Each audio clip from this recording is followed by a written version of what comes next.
Satunya tadi banyak ya, ada sistem pernapasan, oral ya, masan. Ini kita ambil salah satu dia melalui kulit ya, dari skin.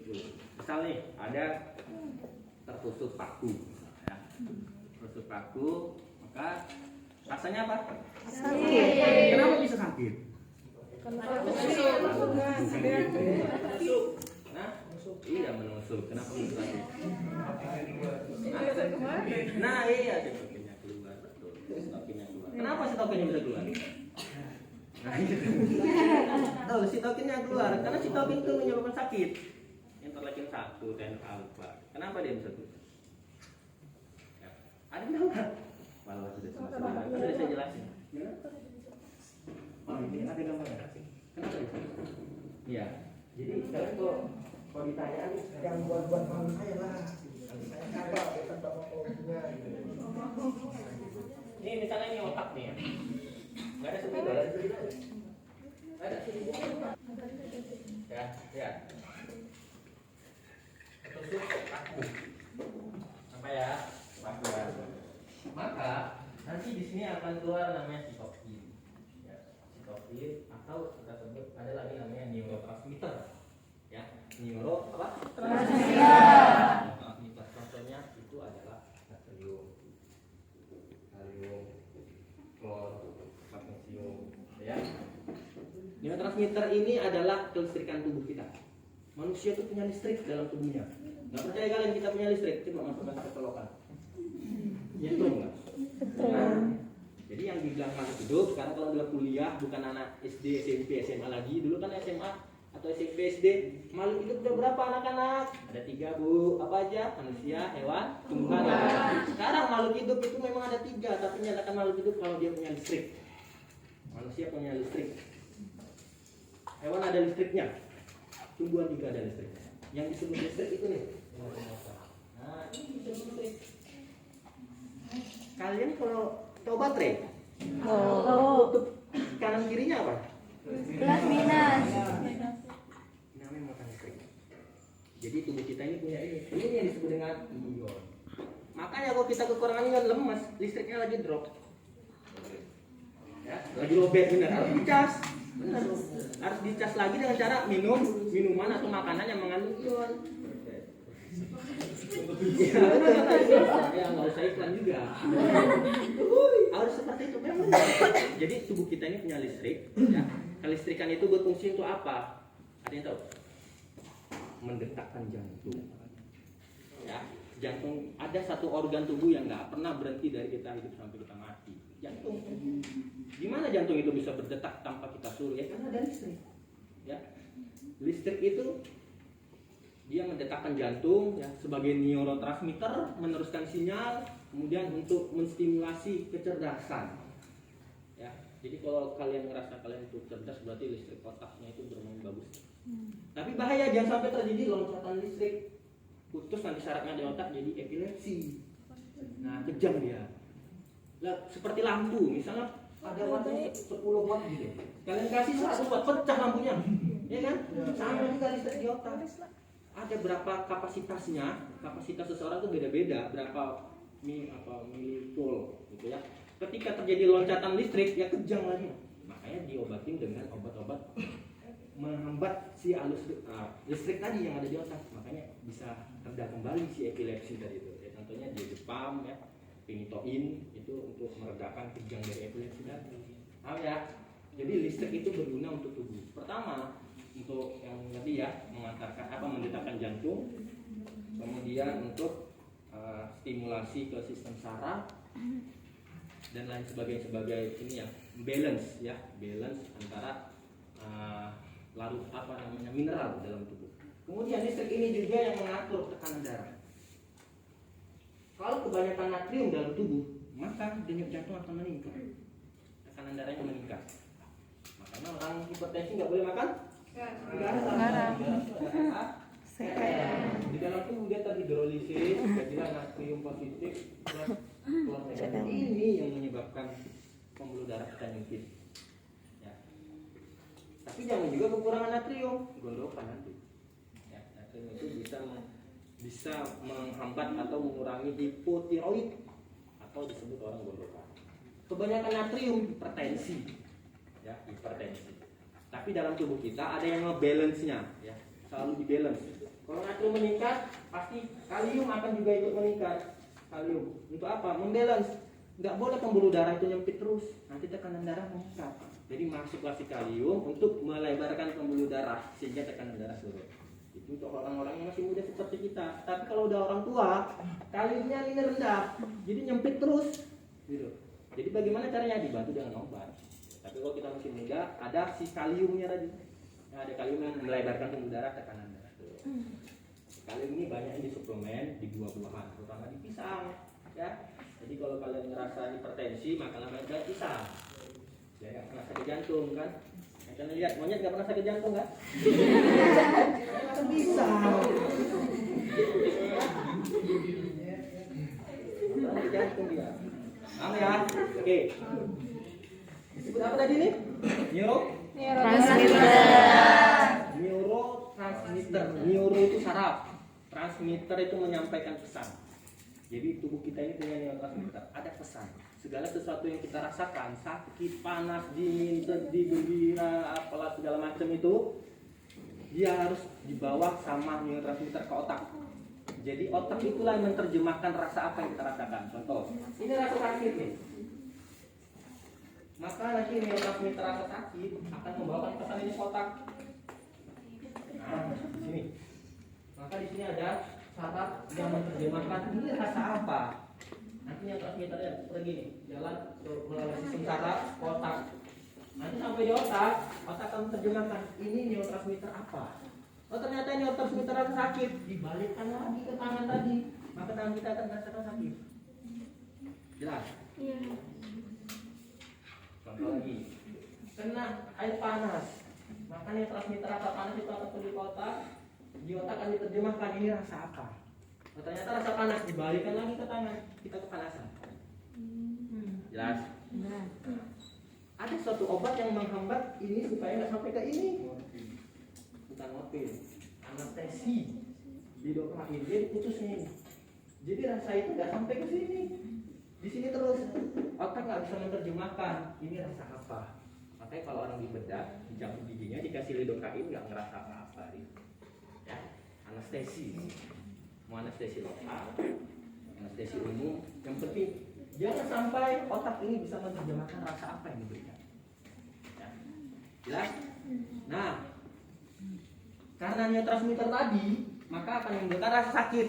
Respon pertama, berarti tubuhnya masih sehat, neurotransmitternya masih aktif. Kena paku, merasakan sakit, keluar neurotransmitter sampai ke otak timbul rasa sakit. Enggak itu aja, di sini juga akan keluar namanya imunitas. Ya. Karena di dalam paku itu mungkin ada karatan, ada bakteri. Yang paling bahaya itu adalah Clostridium tetani yang menyebabkan tetanus. Ya. Tetanus. Oke ya, jelas? Yang ini dulu, jelas? Ya. Oke.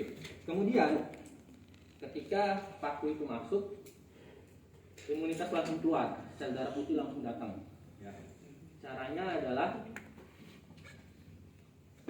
di sini diaktifkan prostaglandin, ya, PG. Ini kelas apa ya? Kok bisa banyak gini?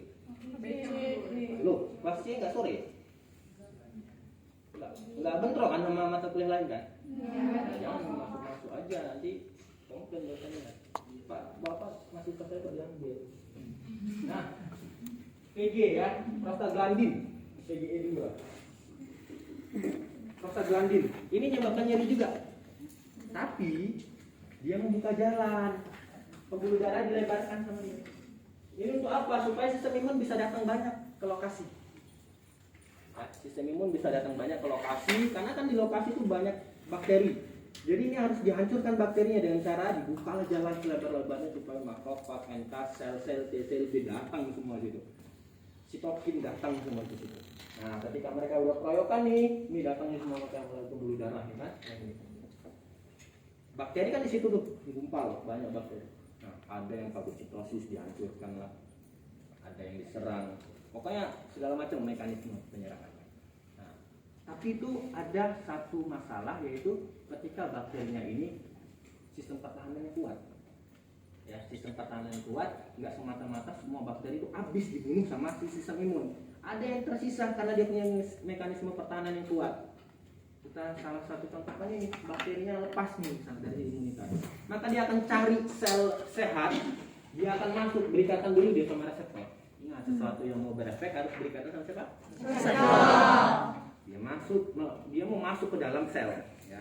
Jadi bakteri itu kerjanya menjajah aja. Ini sel misalnya, sel sehat. Sel sehat dia banyak nih ya. Nah, ini kita anggap sel sehat. Ya. Ini datang bakteri ke sini karena lolos tadi dia dari sistem imun, ya, karena dia punya pertahanan yang kuat mungkin, terlalu licik dia lari segala macam. Sistem imun kan patroli terus, dia akan masuk di sini kan ada reseptornya. Dia akan masuk melalui sini. Nah, ketika leket ke reseptornya dia masuk ke dalam. Nah, disinilah dia ambil asam folat kita. Karena bakteri itu kalau mau berkembang biak, dia harus ambil asam folat dalam tubuh manusia. Ya. Ingat, apa pembentukan sel ada berapa? Pembentukan sel? Besi, zat besi, Bahan asam pembentukan sel ada folat. berapa? Ada 3. Apa aja? Asam folat, Asam zat folat, besi. terus vitamin B12, terus zat besi. Iya, zat besi. Jadi lupakanlah. Ya, ada 3, asam folat, vitamin B12, zat besi. Nah, itulah pembentukan sel ya.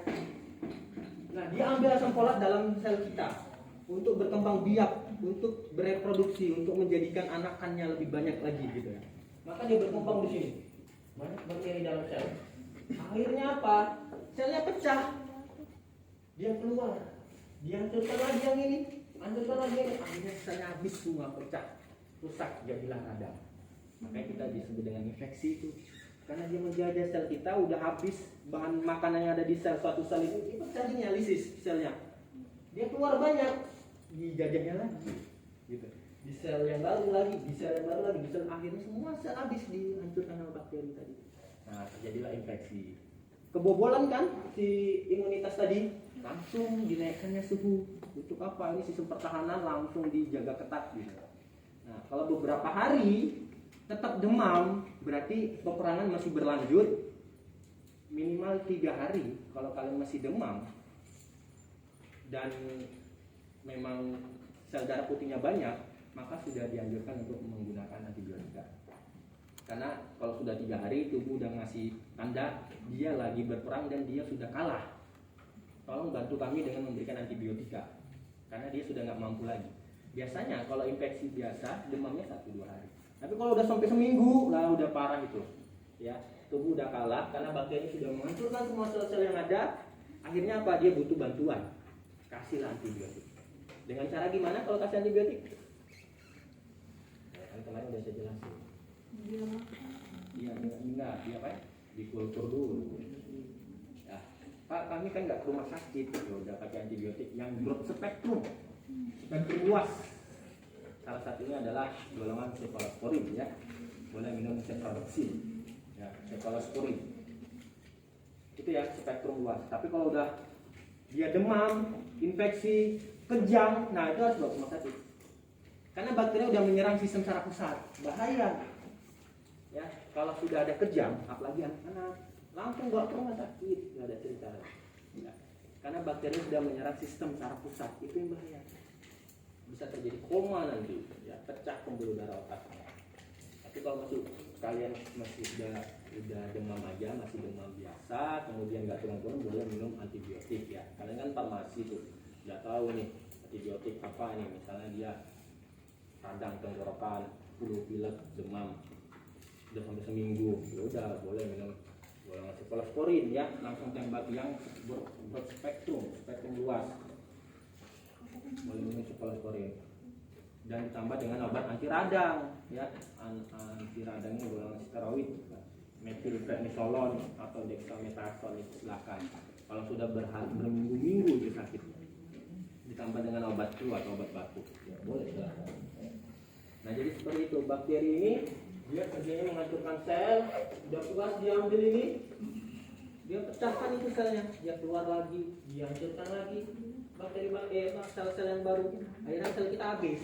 Ya, makanya orang infeksi itu pasti anemia. Sel darah putihnya meningkat, sel darah merahnya turun. Ya, nanti ke hasil data lab, Kalau dia infeksi pasti leukositnya tinggi, tapi eritrositnya rendah. Itu nandakan dia infeksi. Salah satunya HB, hemoglobin. Karena sel darah merahnya habis dibunuh sama dia. Sel darah putih naik, sel darah merah drop. Eritrosit dan HB ya. Satu lagi ini LED, LED. Laju endap darah. Laju endap darah. Laju endap darah, gitu ya. Nah, kita lihat di sini parameter ya. Ada pertanyaan? Ini yang di imunologi.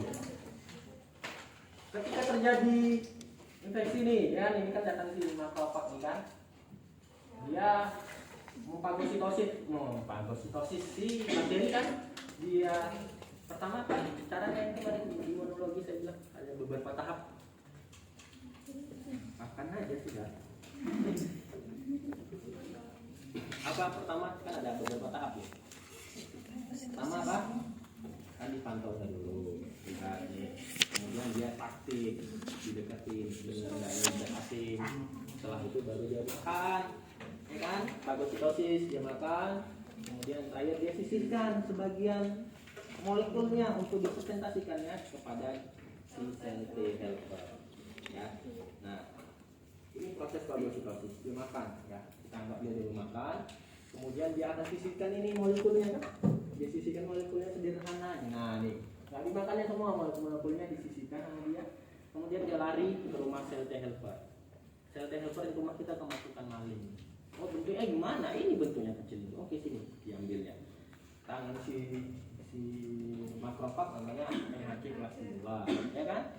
Major histocompatibility kelas 2. Tangannya si sel T namanya sel T helper reseptor. Ya, sel T helper 2 reseptor. Nah, diberikanlah ini. Oke, diambil sama sel T.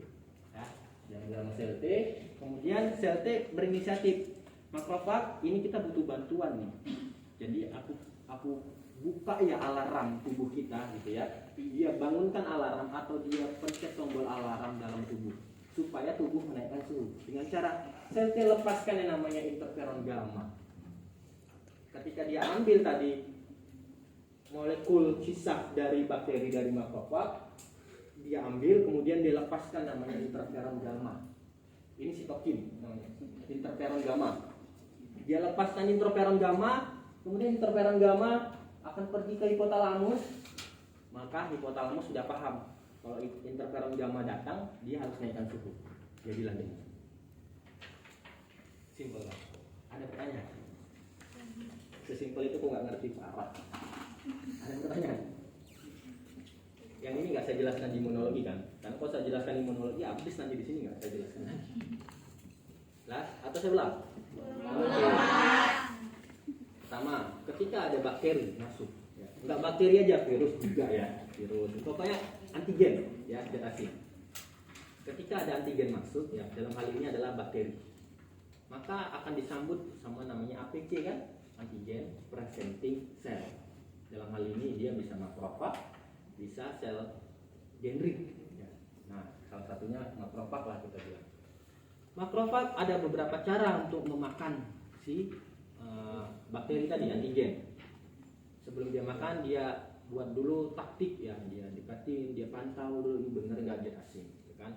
Kemudian setelah dia bener nih, dia makan. Proses memakannya namanya apa? Nah, proses makannya dia fagositosis. Kemudian di fagositosis dimakannya, tapi nggak dimakannya semua. Dia sisakan molekul-molekul kecil, bakteri atau antigen ya, kita nggak tahu. Kalau ini kita bicara bakteri ya. Disisakan molekul-molekul bakteri yang dia nggak telan semua, kemudian dia pergi menuju ke sel T helper ya, sel T helper.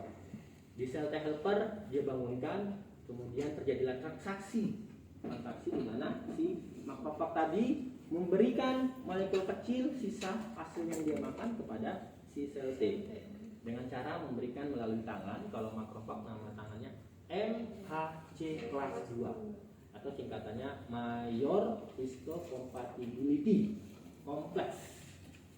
Major Histocompatibility Complex kelas 2. Tangan sel T namanya sel T reseptor ya. TCR itu T sel reseptor ya, atau dibaliknya reseptor sel T.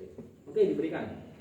Kemudian ketika sel T udah ngambil molekul tadi, maka dia harus bangunkan alarm dalam tubuh supaya tubuh tahu kita ini lagi kemasukan bakteri. Dia melepaskan mediator inflamasi atau kita sebut dengan sitokin, namanya interferon gamma. Interferon itu ada 3, interferon alfa, beta, dan gamma. Ini salah satunya adalah interferon gamma. Interferon gamma dikeluarkan, ya. Kemudian nanti dia akan masuk ke dalam pembuluh darah, dia menuju ke hipotalamus. Nah, di hipotalamus ini pusat termostat tubuh. Jadi yang mengatur suhu tubuh adalah hipotalamus. Dia datang di hipotalamus, kemudian hipotalamus sudah paham kalau datang si interferon gamma, dia harus naikkan suhu. Nah, sebagai alarm tubuh, suhu dinaikkan jadilah demam. Tapi ada sistem pertahanan tubuh lagi. Tubuh nggak mau dalam diri kita ini terjadi peningkatan suhu. Akhirnya apa? Suhu yang dinaikkan tadi dilepaskan keluar. Makanya kalau orang demam, dia kehilangan suhu di dalam tubuhnya. Akibatnya apa? Dia menggigil. Orang demam pasti menggigil. Dia menggigil karena suhu yang ada di dalam tubuhnya tadi dilepaskan semua. Namanya endotermi. Proses endotermi. Eksotermi, dilepaskan semua. Akhirnya apa? Suhu di dalam tubuhnya habis, hilang, ngedrop. Jadi dia kedinginan. Sementara suhu di luar tubuhnya naik, maka kalau kita pegang badannya panas. Nah, suatu hal yang aneh kan? Kita pegang badannya panas, tapi kok dia menggigil? Ya, pernah gitu kan? Dipegang badannya panas banget, tapi kok dia menggigil? Karena suhu tubuhnya yang naik tadi dilepaskan semua keluar. Akhirnya yang merasakan suhu tubuh yang panas itu bagian luar, sementara bagian dalam drop suhunya. Jadi dia menggigil. Jelas? Ada pertanyaan? Ada pertanyaan? Jadi kalau seperti ini obatnya apa? Kalau suhunya naik, obatnya apa? Acetaminophen, ya, acetaminophen atau paracetamol. Kalau nggak mau paracetamol bisa dikasih ibuprofen. Ya. Ada pertanyaan?